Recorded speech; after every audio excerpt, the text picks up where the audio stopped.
नमस्कार. अलीकडच्या कालावधीमध्ये एक शब्द आपल्या कानावर वारंवार पडतो, तो म्हणजे डिप्रेशन, एन्झायटी, तीव्र चिंता, मूड स्विंग होणं किंवा बर्नआउट होणं किंवा मला कळत नाही काय केलं पाहिजे किंवा माझं मन खूप अस्वस्थ आहे. अशा अनेक गोष्टी आपल्या कानावर पडत असतात आणि ह्या सगळ्यांमध्ये मग अनेक जण सल्ले देतात, की मग चांगली गाणी ऐक, बाहेर जाऊन फिर किंवा आवडीचं काम कर आणि हे सगळं करत असताना देखील त्या व्यक्तीला फरक पडत नाही. आणि असं असून देखील ती व्यक्ती कुठल्याही डॉक्टरकडे जात नाही. ही गोष्ट तितकीच खरी आहे. आत्ता काही दिवसापूर्वी माझा एक ओळखीचा आहे आणि मित्र आहे माझा. तर झालं असं की त्याचा मला कॉल आला होता आणि तो मला म्हणाला की मी आत्ता ना माझं जे काही काम आहे काउन्सिलिंगचं ते मी कमी करतोय किंवा मी बंदच करायच्या मार्गावर आहे. म्हटलं कारण काय? तेव्हा त्यांनी सांगितलं की भारतामध्ये जागरूकता ही फार कमी आहे. लोकांना असं वाटतं की मी काउन्सिलरकडे गेलो की माझा प्रॉब्लेम सगळे सॉल्व्ह झाले पाहिजे लगेच पहिल्या सेशनमध्ये. तर असं होत नाही. काउन्सिलिंग करणं चमत्कार नाही. कोणतंही मेडिकल फील्डमध्ये खरं तर चमत्कार नसतो. त्याला एक प्रोसेस असते. ती प्रोसेस जर आपण फॉलो केली तरच फरक पडत असतो. अन्यथा चमत्कार कुठे होतं तुम्हाला वेगळं सांगायला नको, की मग अगदी अंगावरून एखादं काही उतरवण्यापासून तर अनेक गोष्टी अशा असतात की त्याच्यातून चमत्कार घडतो. पण अशा ठिकाणी आपला इलाज होत नाही. या ठिकाणी आपली जी मानसिकता आहे या मानसिकतेचं शोषण केलं जातं. ह्या मानसिकतेचा गैरवापर केला जातो आणि याच्या माध्यमातून आपल्याला समजत नाही आणि आपण अडकत जातो. असे अनेक लोक आहेत. त्याच्याऐवजी जर समजा मनामध्ये अस्वस्थता निर्माण झाली, जर काही अशा गोष्टी असेल तर सर्वात अगोदर एखाद्या तज्ज्ञ व्यक्तीला दाखवा. शक्य झालं तर पहिले तुमचे जे काही फॅमिली डॉक्टर आहेत त्यांच्याशी कन्सल्ट करा, त्यांना भेटा.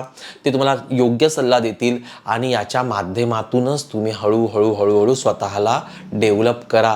कारण की भयानक परिस्थिती आहे. आज 10 पैकी जवळपास 4 लोक या सगळ्या टेन्शनमधून जात आहेत आणि हे मी म्हणत नाहीये, हा डेटा आहे. आणि याच्या माध्यमातून होतं असं की आजही 7 पैकी फक्त एकाच माणसाला उपचार मिळत आहे, कारण की तो उपचार घेत आहे. अन्यथा कोणीही उपचार घेत नाही, कोणीही डॉक्टरकडे जात नाही, कोणीही कोणत्या काउन्सिलरकडे जात नाही, कोणीही कोणत्याही प्रकारचे असे समुपदेशक असतात त्यांच्याकडे जात नाही. आणि याच्या माध्यमातून होतं असं की मी माझा प्रॉब्लेम सॉल्व्ह करेल असं म्हणून तो प्रॉब्लेम जास्त वाढवून ठेवतात आणि मग बाहेरचा आहे का किंवा अजून काही आहे का किंवा अजून कुठले दोष आहेत का याचा विचार अधिक प्रमाणामध्ये केला जातो. आणि हे मला काही वर्षांमध्ये प्रकर्षाने पाहायला मिळालेलं आहे. वास्तविक पाहता ॲडव्हान्स सायकोलॉजीचा कोर्स मी देखील केला आहे. मी देखील मधल्या कालावधीमध्ये त्यावर काम करत होतो. पण गंमत अशी आहे की जे मला अनुभव आले तेच अनेकांना अनुभव येत आहेत. असं लोकांना वाटतं की मी एखाद्या काउन्सिलरकडे गेलो की पहिल्या सेशनपासून माझे प्रॉब्लेम सॉल्व्ह झाले पाहिजे. असं होत नाही, होणार नाही. असे एवढे काही चमत्कार घडत नाहीत. असे चमत्कार फक्त आणि फक्त कुठे घडतात की जिथे तुम्हाला ताबडतोब इलाज होतो, फरक पडतो किंवा तुमच्या जी काय तुमची मानसिकता आहे त्याला थोडं गुंग केलं जातं, तिथे फरक पडू शकतो. पण अशा ठिकाणी फरक पडत नाही. ती प्रक्रिया आहे. मानवी मेंदू, मानवी मन इतकं गुंतागुंतीचं आहे की समजत नाही नक्की आपल्याला काय करणं गरजेचं आहे ते. परदेशामध्ये आणि भारतीय लोकांचा जेव्हा अभ्यास केला गेला तेव्हा परदेशामध्ये अनेक लोक जागरूक आहेत या सगळ्या माध्यमातून. किंबहुना अनेक आई-वडील असं म्हणतात की परवा दिवशी माझ्या मुलाची नीटची एक्झाम आहे, तर तुम्ही असं काउन्सिलिंग करा. असं कसं पॉसिबल? असं होत नाही पॉसिबल ना. किंवा आत्ता पुढच्या महिन्यामध्ये माझ्या मुलाची एक्झाम आहे आणि तो ऐकत नाहीये, तुम्ही त्याला काहीतरी सांगा आणि अभ्यास करा. साधी गोष्ट आहे. 24 तास तुम्ही त्यांच्या बरोबर आहे, तो तुमचं ऐकत नाही तर आमचं काय ऐकणार आहे? एखाद्या काउन्सिलरचं काय ऐकणार आहे? त्यासाठी कामं मी कमी केली. मी नाही यामध्ये जास्त विचार केला. कारण की मग होतं असं की प्रत्येकाला असं वाटतं की माझंच ऐकून घ्यावं, प्रत्येकाला असं वाटतं की माझ्याचकडून काही चुकी झालेली नाही आहे आणि मग एक्सेप्टन्स लेवल जी आहे ही कमी होत जाते. आणि हे जेव्हा घडतं त्यावेळेला याच्यातून अनेक प्रकारच्या व्याधी निर्माण होतात. लक्षात घ्या, मानसिक आजारातूनच शारीरिक व्याधी निर्माण होत असतात. याला सायकोसोमॅटिक डिसीज किंवा तनमानसिक आजार असं म्हटलं जातं.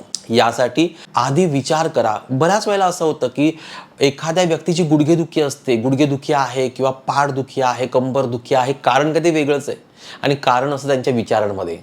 या सगळ्यांचा विचार करणं खरंच गरजेचं आहे. त्यामुळे फक्त डोकं दुखतंय किंवा फक्त गुडघा दुखतोय, फक्त पोट दुखतं आहे आणि मी गोळ्या घेतल्या आणि मला फरक पडला, तर तो फरक तात्पुरता असतो. ते दुखणं थांबतं, पण आजार पूर्णपणे जात नाही. आजार जायचा असेल तर त्यासाठी तुम्ही ह्या बाकीच्या गोष्टींचा पण विचार करा. आजार हा फक्त शारीरिक किंवा मानसिक नसतो, तो दोन्ही प्रकारे असू शकतो आणि शारीरिक आजार हा फक्त शरीराचा नसतो, तो मानसिक देखील असतो.